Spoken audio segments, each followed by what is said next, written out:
সবাইকে আসসালামু আলাইকুম। আজকে মিষ্টি তৈরি করার জন্য এখানে আমি আধা কেজি পরিমাণে একবারে খাঁটি লিকুইড দুধ নিয়ে নিলাম। চুলার জালটাকে বাড়িয়ে রেখে প্রথমে বলক আনিয়ে নিব, তারপরে এভাবে অনবরত নেড়ে চেড়ে দুধটাকে শুকিয়ে নিতে হবে। তো দুধটা দাঁড়িয়ে থেকে নেড়ে চেড়ে শুকিয়ে নিতে হবে, একবারে বসিয়ে রেখে এটাকে সর ফেলে তারপরে শুকানো যাবে না, এতে করে দুধটা পাতলা হয়ে যাবে। সরগুলো যখন বেঁধে যাবে তো নেড়ে চেড়ে ঠিক এরকম ঘন করে নিতে হবে। তো হয়ে গিয়েছে, যখন এরকম ঘন হয়ে যাবে তখন আমি এটাকে নামিয়ে নিলাম, কারণ ঠান্ডা হলে এটা একটুখানি টেনে আসবে। আর চেষ্টা করবেন অবশ্যই খাঁটি দুধটা নেওয়ার, এতে করে মিষ্টি ভালো হবে। তো ঠান্ডা করে নিয়েছি, পুরোপুরিভাবে ঠান্ডা করে নিতে হবে। এখন এখানে 2 টেবিল চামচ পরিমাণে ময়দা এবং সেই সাথে এখানে 1 চিমটি পরিমাণে দিয়ে দিচ্ছি বেকিং সোডা এবং 1 চিমটি পরিমাণে দিয়ে দিচ্ছি বেকিং পাউডার। এখানে দুটোটাই ব্যবহার করতে হবে, এতে করে মিষ্টি ভালো হবে। এখন আমি এই শুকনো উপকরণের সাথে যে ছানাটা তৈরি করেছিলাম দুধে, সেটা দিয়ে খুব ভালো করে এভাবে মিশিয়ে নিতে হবে। মাখাতে গেলে দেখা যাবে এরকম আঠালো মনে হচ্ছে, কিন্তু তখন আবার ময়দা দেওয়ার দরকার নেই। কিছুটা ঘি দিয়ে খুব সুন্দরভাবে মাখিয়ে নিলে খুব মসৃণ হয়ে যাবে। এখানে আমি 1 চা চামচ পরিমাণে ঘি দিয়ে আবারও খুব সুন্দরভাবে মসৃণ একটি ডোয়ের মতো তৈরি করে নিয়েছি, হয়ে গিয়েছে। এখন আমি মিষ্টি সেই বলগুলো তৈরি করে নিব। তো ছোট বড় সাইজ আসলে নিজেদের ইচ্ছে মতো বাড়িয়ে নিতে পারেন বা কমিয়ে নিতে পারেন।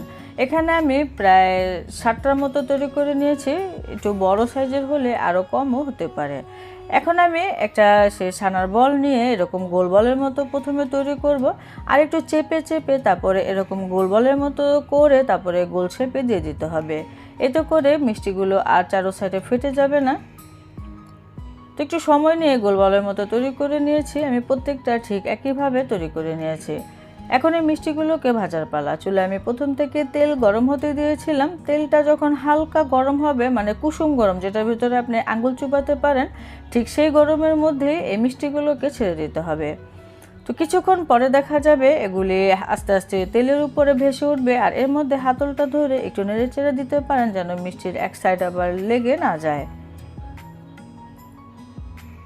তো যখন মিষ্টিগুলো ভাজতে ভাজতে একটু উপরের দিকে উঠে আসবে, তখন চুলাটাকে একটু বাড়িয়ে দিতে হবে। কিছুক্ষণ পরে যখন মিষ্টিটা ঠিক এরকম একটা কালারে চলে আসবে, তখন চুলার জালটা মিডিয়ামে রেখে একটু নেড়ে চেড়ে মিষ্টিগুলোকে খুবই দ্রুত কালার এনে নামিয়ে নিতে হবে। তো ভাজা হয়ে গিয়েছে, এখন আমি তেলটা ঝরিয়ে মিষ্টিগুলোকে নামিয়ে এক সাইডে রেখে দেবো, কারণ মিষ্টিগুলো হালকা ঠান্ডা হতে হবে। আর এই মিষ্টিগুলো ভাজার সময় অবশ্যই চুলার তাপমাত্রার উপরে খেয়াল রাখতে হবে।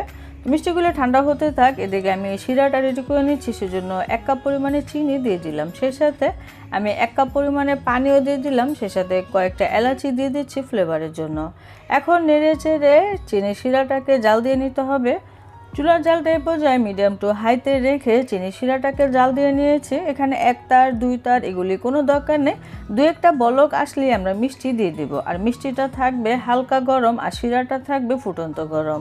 তো মিষ্টিটা ধরলে সহ্য করা যায় ঠিক এরকম তাপমাত্রা থাকতে হবে, তাহলে এই মিষ্টিগুলো আমরা শিরায় দিব, মিষ্টি ভালো হবে। এখন আমি মিষ্টিগুলোকে দিয়ে দিচ্ছি, দিয়ে ঢাকনা দিয়ে আমি এখন ঢেকে দিব, আর একটু নেড়ে চেড়েও দিলাম।